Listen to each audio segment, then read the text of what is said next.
dami-daming nagpakawalang atake. Baka kailangan kong maghulog ng barya para madagdagan pa ang oras ko dito kung sakaling mabato man ako ng mabato.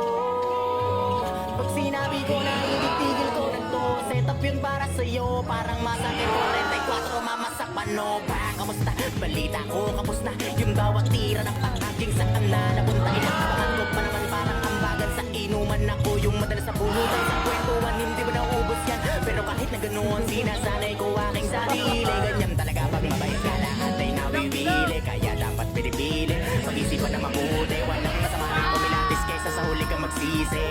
Naranasan ko na rin yan, yung tipong walang pagkakataon na mapakinggan at dumating sa puntong wala na ring malapitan. Sarili ko na lang ang nagsilbi ko na sandigan, kaya walang may karapatan para sa